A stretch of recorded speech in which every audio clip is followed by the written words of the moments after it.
Hey everybody, welcome back. We've got another Analyst Desk segment. I am Jason Krell here with Marty Colby and Tommy Coolene. We thought while the players were having some lunch, taking a little break, we would break down some of the information that we learned by looking at the entire tournament's teams. And we've got some interesting numbers here. And I think the first place that we have to start is the comparison between Landorus and Incineroar. And I know it is very close. Yeah, we were able to, compile the usage stats, take a look at, a scope of the entire tournament, how much we're seeing particular Pokemon being used. And right up at the top, we're seeing Landorus and Incineroar. And the really cool thing about that is they're actually like right neck and neck. Landorus is at 50% of usage, so half the teams in the tournament have Landorus, and just right under that at 48% we have Incineroar. So they're both on a large majority of the teams in the tournament. Something even cooler, further than that, is that 27 of those teams have both Pokemon on them. So a lot of people are running double Intimidate. It's not something we've seen since back in 2014. Yeah, it's been a while. Yeah, 2014 we saw a lot of double Intimidate, but now it's not something we've seen for a very, very long time, but it is back in full force just because of the strength of these two Pokemon. We might still be in a bit of a honeymoon phase with Incineroar, so it might go down a little bit, but the fact that we're seeing both of them in such high usage together is something that's really cool.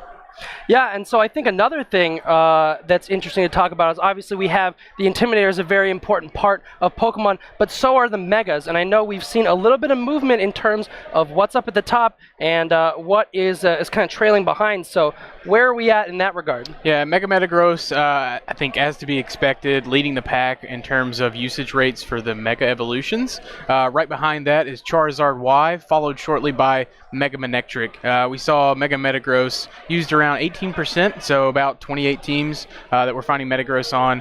And you talked about Intimidate. Intimidate's still pretty prevalent with the Mega Evolution, which is Mega Manectric. Charizard Y, I think safe to say, falling off a little bit. Yeah, just a little bit. I think something that's really interesting looking at these, though, is that, despite Mega Metagross still being by far the most used Mega, they're coming a lot closer. We're seeing a lot more diversity and a lot more distribution of the Megas. Like we said, Metagross is down at 18, Mence is down at 16%. Right. Charizard and Manectric are right down there around 13 and 11. So no Mega is really coming out to take the throne, and they're all kind of just fighting for that same area of usage right now. And I think that's a really, really good sign for the format to see that we're so many of these teams are using different Megas and being composed in different ways. The only two mainstays really just being, like we said, the Landorus, the Incineroar, and then of course the general of the Tapus, the Tapu Koko and Tapu Fini. And before we move on to some of the more general Pokemon like the Tapus and how their usage compares, I think it's also interesting to note that even though the Megas are all very close, there is some flexibility in terms of what is slightly more popular. Like I know that the Salamence is up quite a bit in comparison to where it was before this tournament. I know that Tyranitar has certainly gone down. Obviously, that's not something you have to run Mega, but for a while on that team that that Aliso Brusquetto won Sydney with, and that basically was pretty much the standard for a while. That was a very popular choice, and so to see that kind of go back down as the format's gone on is interesting. But I think it is important to point out Tapu Fini, Tapu Koko still really high up there. Koko, I think, is ahead of Fini, right, on the stats that we had? Yeah, of course. Tapu Koko is going to be the most used Tapu for as long as it's legal in VGC, just because it is probably one of the strongest Pokemon we saw introduced in Generation 7. Right. Just the speed, the raw damage output being one of the best Pokemon in the format. But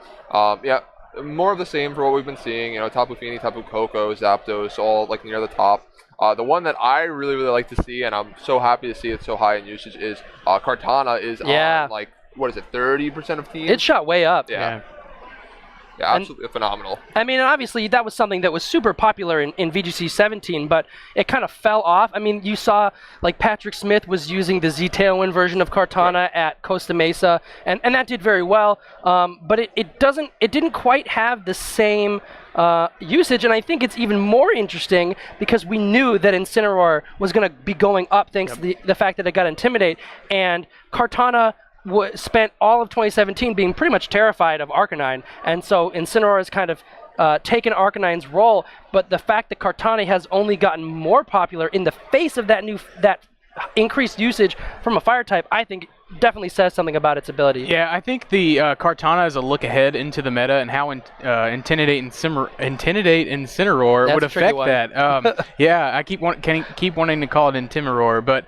I think the presence of mind for these trainers to know that with a spike in usage in Incineroar, that's going to cause a spike in usage for Milotic. And so knowing that I can pack Incineroar and Kartana on the same team and have a way to mitigate that competitive boost for Milotic, I think is a hallmark of some of these trainers looking ahead into the future and making a really good meta call.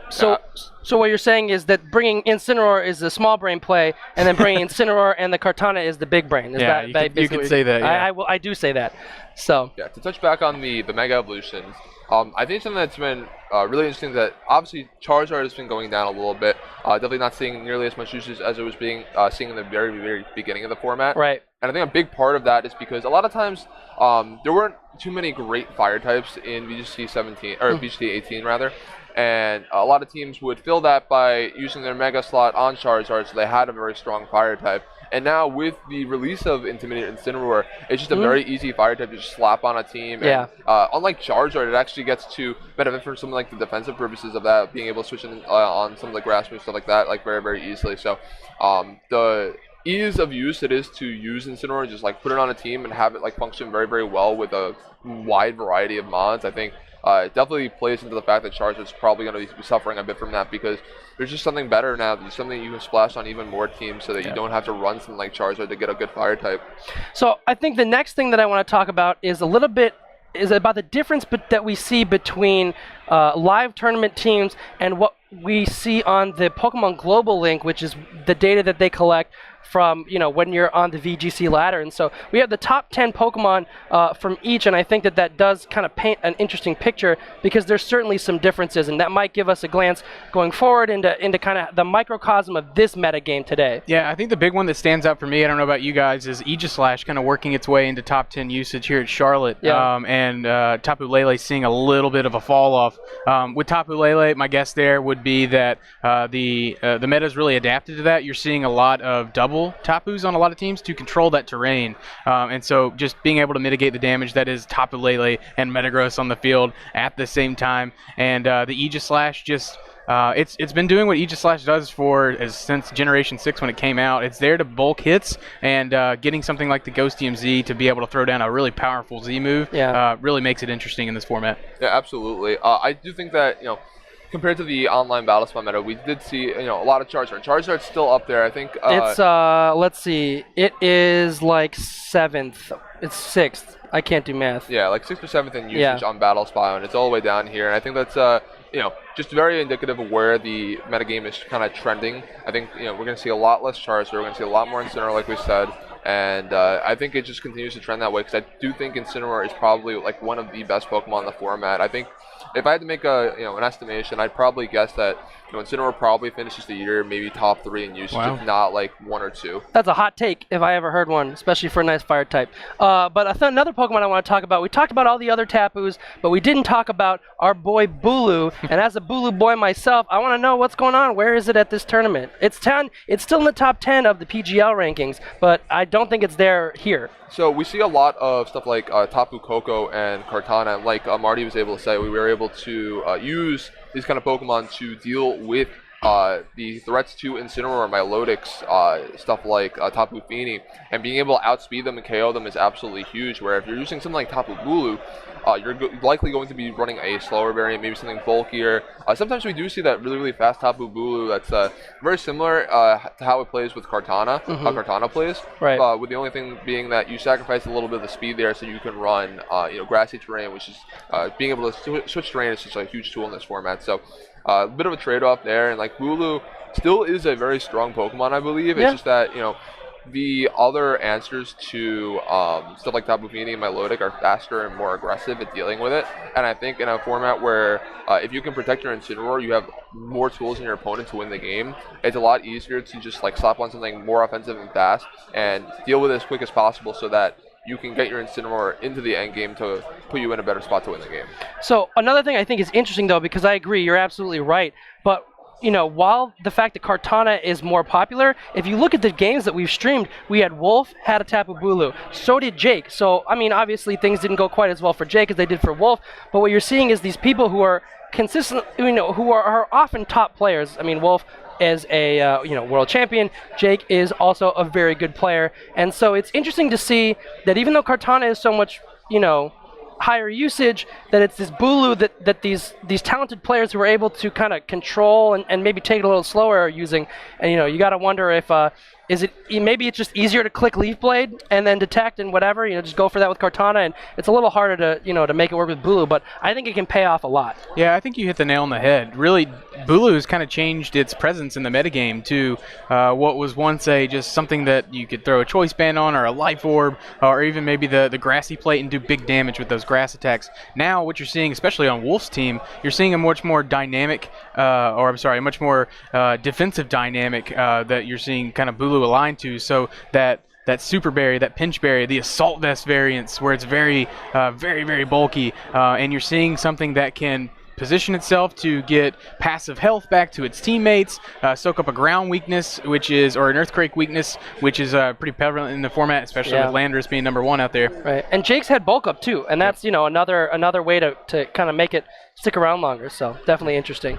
I think the next thing I want to talk about a little bit is a little bit more fun, because while we definitely tried to focus more on the top of the usage standings, most tournaments tend to only look at the high-performing teams, right? So, generally we look at Top Cut, which is top 8. So we're only looking at 8 teams. Maybe we get 16, and in some cases, more recently, thanks to places like VGC Stats, we get all the way down to top 32 at some tournaments. But we rarely see the entire field, right? So, you're only seeing kind of like the creme de la creme, but you're not seeing all the other people who come out. Maybe they're locals, maybe they're people who are just getting into it. And we had some very interesting Pokemon that, you kind of always know that they're out here, but you never really actually get to see them on stream. It's a little bit of a shame, but there's some really wild picks. There's things like there's a Toxapex here today. There's like 2 or 3 Empoleons. I know. Lately you've been having some fun with Empoleon, Tommy. So. That's not me. That's Joe. That's all Joe's. Oh, that's all Joe. That's Joe's bag.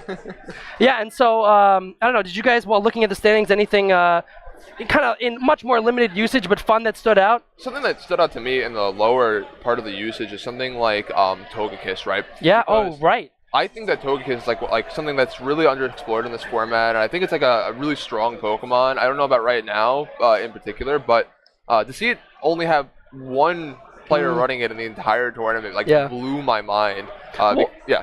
And then, the other thing is I saw, and I know, Marty, you've been playing with Megalopony a little bit. There's 2 Megalopony here today.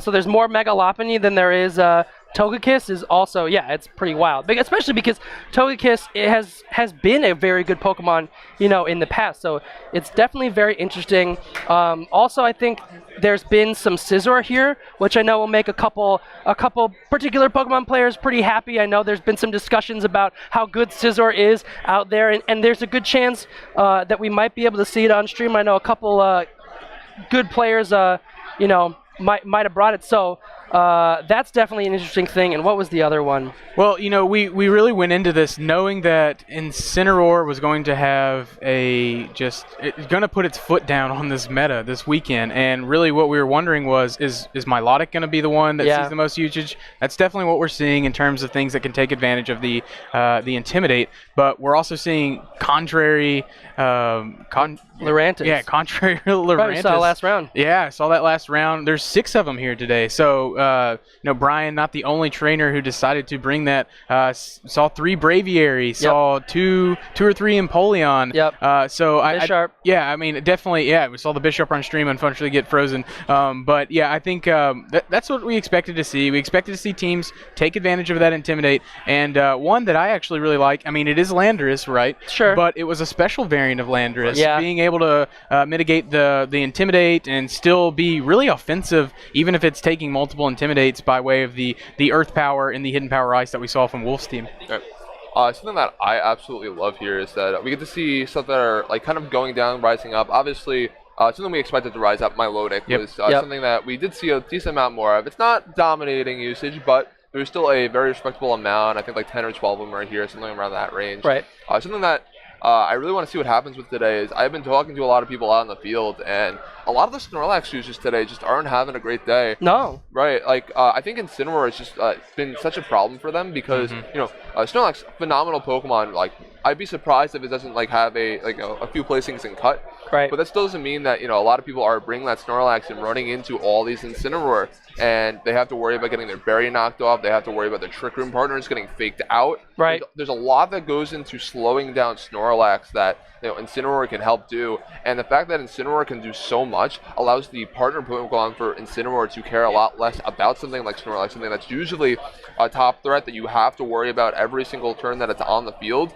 But now you can kind of just play more at your own pace because you can knock off that berry, you can fake out that partner, you can fake out the Snorlax if you need to. Some of them even running Taunt like we saw earlier on in the day. Yeah.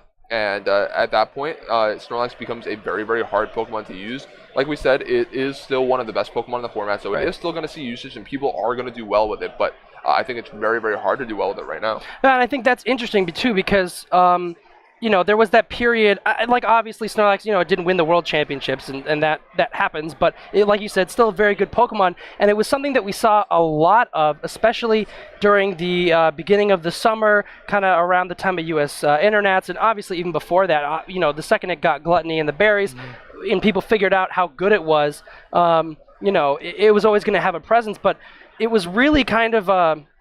It was really a problem, and people almost complained that it was like, wow, there's so much Snorlax, it's everywhere. You can just slap it on a team. Even if it doesn't belly drum, you can recycle that berry, get it back, and it just doesn't go away. But now what you're seeing is people having other options to deal with it, and it'll be interesting to see how Snorlax evolves, because right now, it's almost like there were a lot more variants at the end of last season. You don't really see Curse a whole lot anymore. I know that there was the Turbolax, which didn't really try to set up all that much. Or no, they did. It was Stockpile, right? There was like the Stockpile set. And I know Speed Swap set. The Speed Swap, right? Yeah, the Speed Swap set. That was a very good set. Yeah. And then there were things, where you would just go like Double Edge and you would just hit hard and fast. And it'll be interesting to see if Snorlax undergoes a different kind of evolution in the current metagame, and maybe it'll have some new partners that weren't around in VGC 17, or just some different movesets in general that might help it kind of get around this Incineroar, because it is such, even if you're not setting up a belly drum, it's still just such a good wall to just plop down and make them focus on, because if you ignore it completely, then it's going to cause you a lot of problems. I think something that speaks to that is that in this format, we have a lot more knockoff users this year. I think that's a really big reason why we haven't seen too much explored in the Snorlax category. So right. If you look at something like Stockpile last year, it was so good because you could just sit on the field and boost your defenses. And because you never really worried too much about losing your berry, as long as you got those boosts in the end game, you just have enough health that you could just, stall out the entire game and eventually just whittle them down, as they can't KO you unless they get some multiple turns of crits. Whereas now, Landorus, early on in the format, was using a lot of Assault Vest, but there was a decent amount of Scarf in there, so not too much knockoff there. Scrafty saw a decent rise in usage before Incineroar got intimidated, so there was a decent amount of knockoff Scrafty. Now Incineroar is here, and we have knockoff Incineroar. So many ways to knock off the Snorlax, and you have to be careful about that during team building, because if you're trying to build a Snorlax that relies on getting its berry constantly, you're gonna eventually get knocked off in most of these rounds. Like we said, nearly 50% of teams are running Incineroar. Yeah. So nearly 50% of teams have a way to get rid of your berry, which is absolutely crucial when you're thinking about building with Snorlax. So I think that we might explore more in the other variants of Snorlax, but it's gonna be more of the how do I make my Snorlax win in the more immediate game. And it can stall out if it gets the good matchups, but how is it going to stay relevant when it is in the face of something like Incineroar, when it can get knocked off? Am I going to either have to focus more on a setup variant where I'm putting more partners around it to keep it from getting knocked off, like multiple Follow Me users, multiple Rage Powder users, Fake Out, or are you going to run something like something we saw last year was Nick Navarre ran the Thick Bat Snorlax at Virginia Regional. So something like that where it's it can take the hit well from Incineroar. You can run a lot of bulk and you just try and bully your way through teams. When you have Heal Pulse often too to run with that to kind of compensate for the lack of a berry, But that raises another question, which Marty, do you think it's time? You're not worried, or you're worrying about getting rid of your berry, but there is an item that can't get knocked off. Do you think that there's any? Yeah, he knows what I'm going to say. You think we're going to get any kind of pulverizing pancake? Oh, come on, Tommy, don't shake that head. Marty, give me some hope. I haven't been this interested to see a pancake since Ray Rizzo cooked one Oh on man, his stream. that was a tasty-looking pancake. Maybe. I think it certainly warrants some testing, but I mean Some testing. But I don't know how popular it's going to be. Sure. I think with all this Intimidate, especially with teams packing both a Landorus and an Incineroar, after a couple of Intimidates, even a pulverizing pancake isn't going to do a whole ton. It's going to be a soft pancake. Yeah, it's going to be a soft pancake. And you don't want that. You want to be nice and crisp. Ray Rizzo will show you how it's done. Any other things that stand out in terms of usage that we want to talk about? Nothing really. I think we've covered most of the major things for this tournament. One thing I do want to put out there for you guys, we will try to release these usage stats if we can. Yeah, we got to make sure about that. Yeah, so if we are able to release them, then we most certainly will after the tournament has concluded. So look out for that. We hope that we can share these with you, since it was really, really cool to be able to see, and I think would be a really, really good tool for the community if we can try and start doing this going forward. Yeah, I agreed. I think if this is something that we can do at every regional, we can get a much better idea of not just what's winning, but just what everybody is using, and that can kind of help lift up everybody else. It can kind of speak to some of the complaints that people say, VGC doesn't have a lot of diversity. Well, I think it does, and there's a lot of people bringing a lot of Pokemon, playing with their favorites, and I think that that's certainly good, because we all come into these tournaments looking for different things. We're not all just looking for CP and for the world's invite and for the prize at the end. And it's important to recognize those people, who are out there coming in with the crazy stuff, in a good way. So yeah, and I think it takes some people that are willing to try the crazy things. Sure, right. To really find a placeholder. What I've seen so far is Lurandus has some staying power. Yeah. If we consistently see Landorus and Incineroar there, Trick Room Lurantis, that's it doesn't stream scary. If you were to say that and then go back in time a year ago and then have me replay that, you would have thought I was crazy. But now I think, especially in the Trick Room, Lurantis has a nice little niche carved out for it in 18. Little one, but niche. It's kind of huddled up, There is a very real chance that Lurantis cuts this tournament today. Yeah, and that should scare you if you're a viewer, because then if you expected that, then kudos to you. But that is if you expected the Lurantis to cut, then you were also the person who picked Virginia to go down here in Charlotte this week. Yeah, right, exactly. So if likely. You are in the chat right now, please DM me what the winning lottery numbers are at the end of the month, and I will split the $450 million cash prize with you. Yeah, so we got a nice offer on the table here from Marty. We're probably going to cut to another break. We'll be back with the round soon. We are going to do one more of these at the end of the day to kind of go over everything we've seen, talk about Top Cut a little bit, and then tomorrow morning, of course, we'll break this down again at the end of the day, but we're going to do another little pre-show before Top Cut, and we think these are nice to give everybody a little insight at kind of what is going on other than just the battle. So we really appreciate you watching. We hope you stick around. We're pretty sure you will, and we'll be back with our next round soon. Thanks.